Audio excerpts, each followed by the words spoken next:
So I told you guys a few weeks back that I started this company called Proxima, this games company, which, is incredibly exciting, and the team is having a lot of fun working in this game. However, even though I cannot tell you what the game is just yet, what I can tell you is some of the things that inspire me, in this case, films, that help me kind of like make up my mind about certain ideas, where to take it, directions, inspiration overall, that inspirational stuff. So today, I'm going to be sharing with you guys my top 5 movies, films that I cannot have enough, that I keep watching back to back, and I keep discovering new things from these films.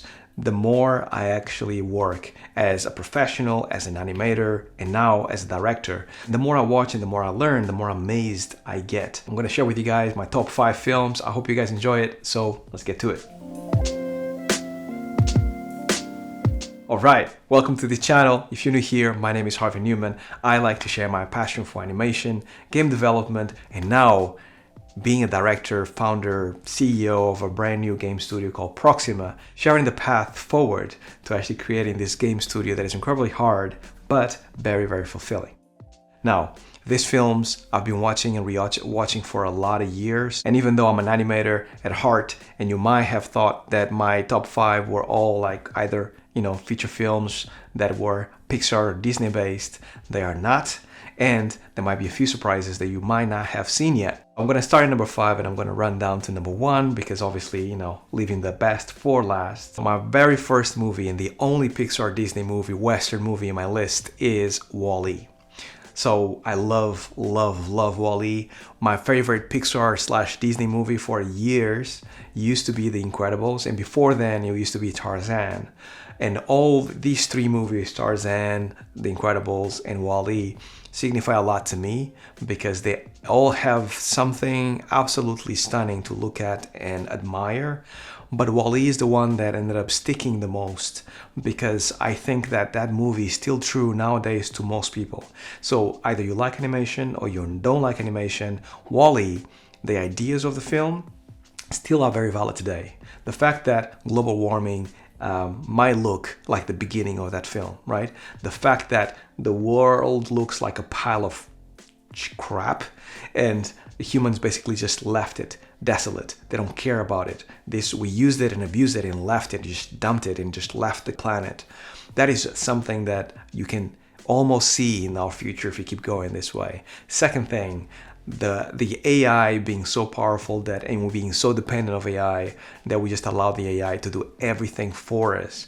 That is still something that I feel like now, especially with all the rise of AI and all these articles that AI might actually be detrimental to the existence of men and things of that nature, you can see it, right? Like there's a little connection there that you're like, oh, damn, that might happen, right?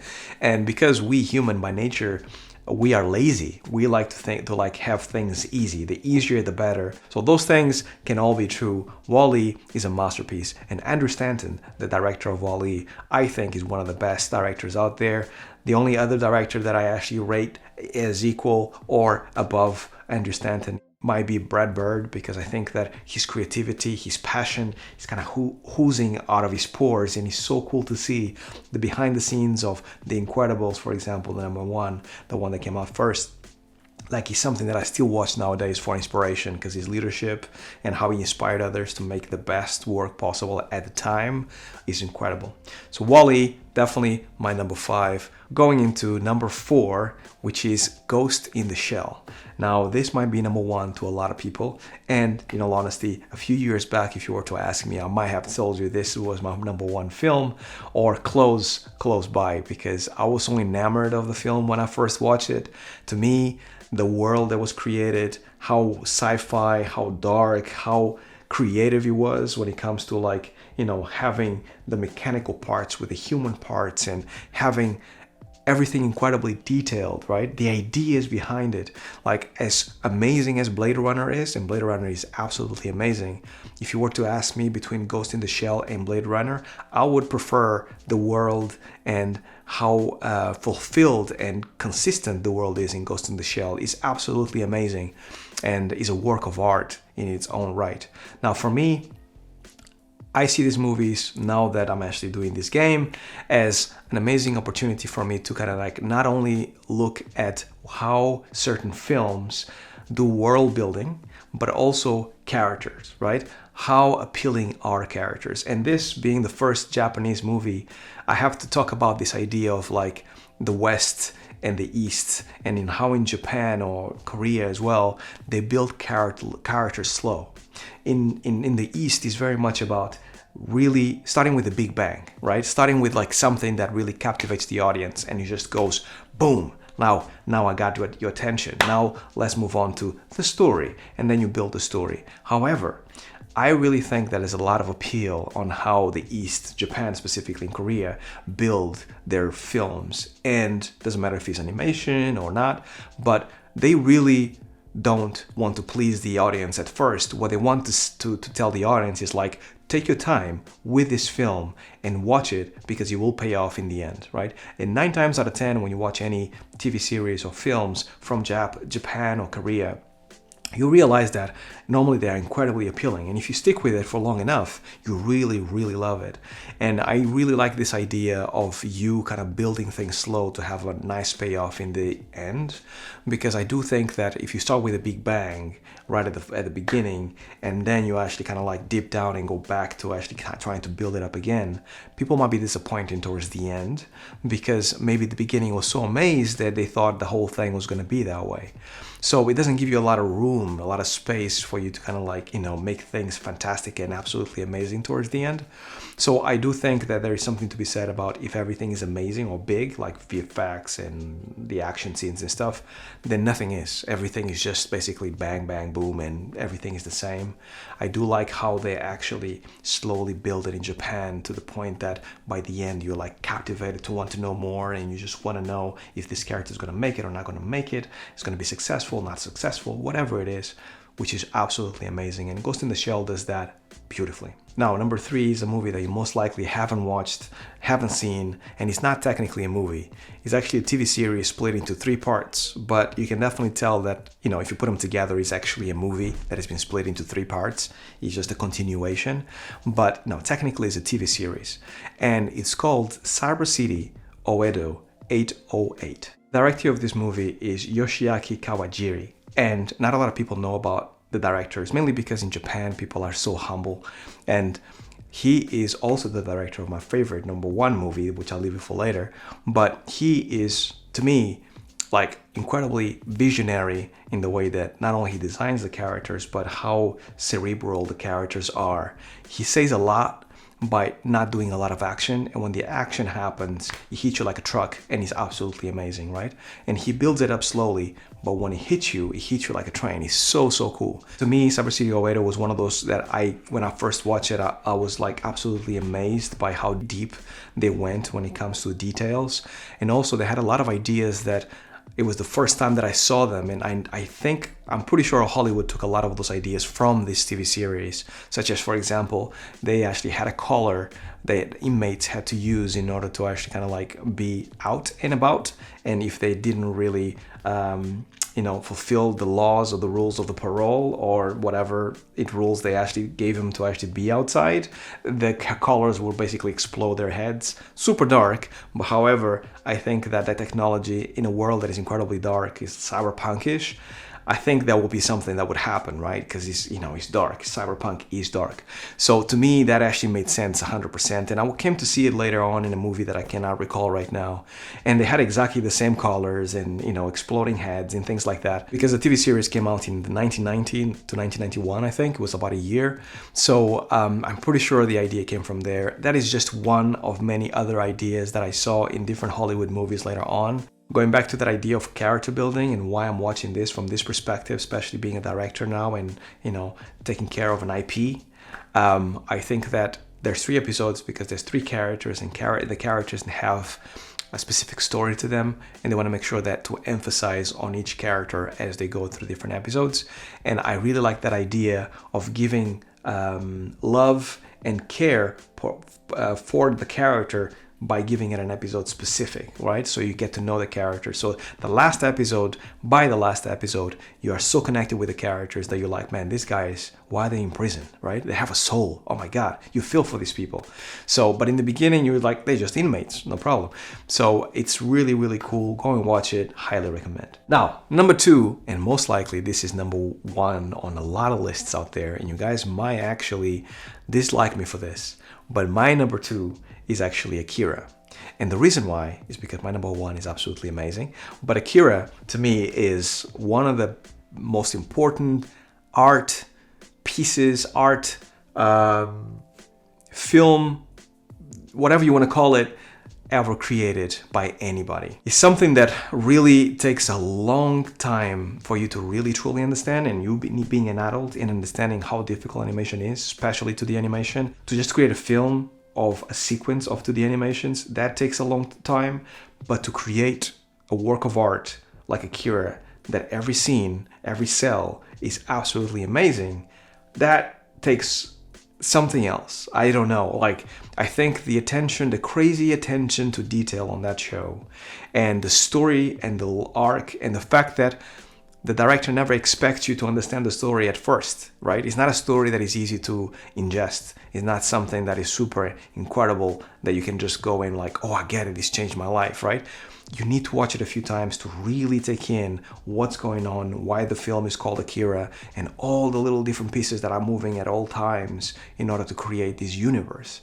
So it's an incredible work of art, and every time I watch the film, I feel more inspired by little things that I see that I didn't saw before, right? And especially going back to this idea of seeing these films from different perspectives, when I was a young animator to when I was a professional animator to when I was a director, and when I'm now like, you know, in charge of a game studio and an IP, like you actually get more and more amazed by the work that has been done on Akira, and you kind of wonder, how did this happen? I think it was the perfect time and the perfect people and the perfect environment and the perfect budget, because it was the biggest budget at the time, to actually create something so very unique that today people can't replicate. If you think about it, no other movie has come out in 2D that had as much detail or as much flavor and novice and amazement at that Akira, right? And everybody that is a fan of Akira would understand this. When every time you watch it, it's like, this is the best, right? So Akira is absolutely amazing to me. Also, I have to mention Katsuhiro Otomo, being a legend that he is, he actually created the comics. That's basically what gave life to the movie. So he created the comics for over nearly 10 years, right? And the publisher recently actually reprinted them in this amazing box, right? That you can actually get all the volumes, and they are printed exactly as they were in Japan. So you can read them from right to left instead of left to right. And it's in this amazing box that is incredibly heavy, by the way.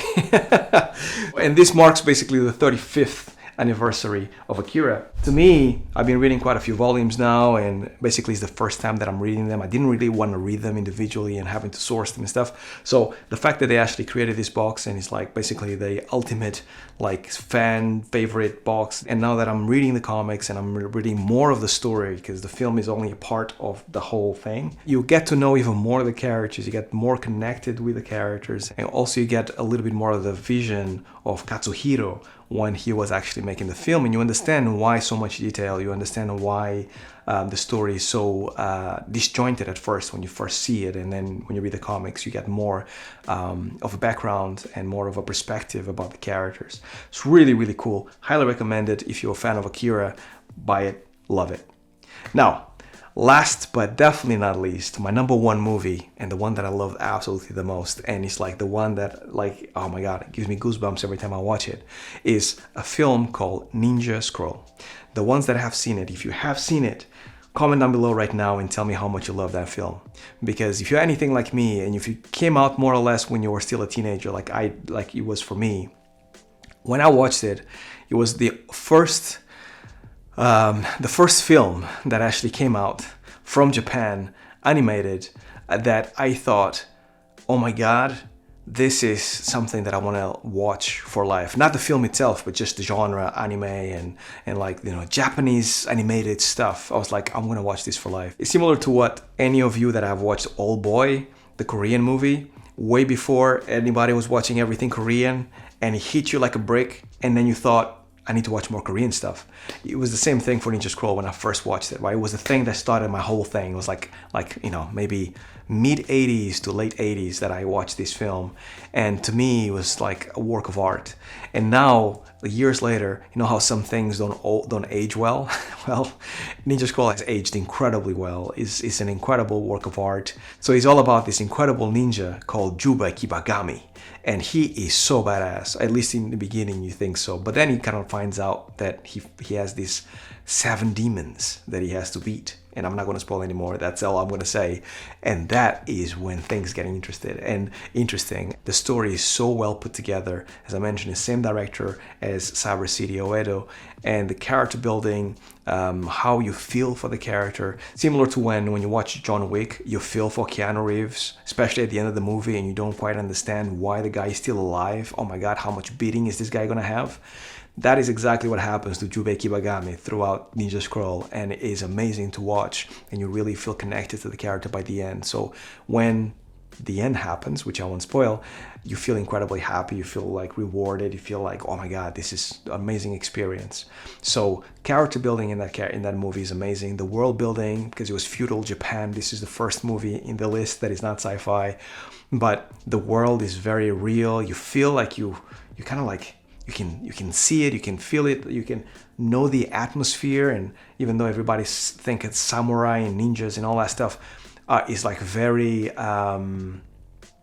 Jubei was not a ninja, it was a samurai, apologies. But yeah, everybody thinks about that samurai era to be very, I don't know, like, you know, very cool, right? But what this film does is actually show you that it wasn't cool. It was actually quite hard to be a samurai, to be a ninja in that era, right? So really, really cool film. Absolutely love the film, and it gives me so much till this day on how to actually put a really good story together. And I have to say, till this day, I think that film will make an amazing game. Having that film as a game, oh my God. The only thing that I've played that comes close to it is probably a game that is called Onimusha. If you ever played it, comment down below. Let me know how much you love Onimusha, because I loved it at that point because it reminded me so much of Ninja Scroll. But Onimusha was the only thing that I played that I'm like, I feel like I'm a little bit like Jubei. But I still don't think that any game really captured that magic from Ninja Scroll. Amazing, amazing film. That's it. That's my top 5 films of all time. So we have WALL-E, Ghost in the Shell, Cyber City Oedo, which is a bit of a cheat because it's not really a film, it's more of a TV series, but you know, you get me because it's only 3 parts and it kind of equates to a movie, right? Then we have Akira, and then we have Ninja Scroll. And as you can see, all of them are animated and all of them are absolutely amazing, and they give me so much to actually pick up upon when it comes to translating those things into games. I do think that finding other sources of inspiration that are not just games that are like, this game has done it, so let's do this. Finding other sources of inspiration help you to actually then have more original ideas, because you need to actually find out how to implement certain things or how to design certain things to fit the game. And to me, that's the exciting bit about game making. So if this video was useful to you in any ways, subscribe if you haven't so far, comment down below, and let me know what are your top 5 films of all time that inspire you, that get you going, that you cannot have enough, and you have them, you know, playing on the background or playing as you are, you know, working or, you know, chilling, so you can get inspiration from. Love to know it. I'm always looking for new stuff to watch. So if there's anything that you absolutely think that I should watch after reading through this list, then let me know as well. I'm always looking for new stuff to watch. That's it. As always, thanks so much for my Patreons for subscribing, for supporting me every single month. And until the next video, stay safe, stay well. Peace.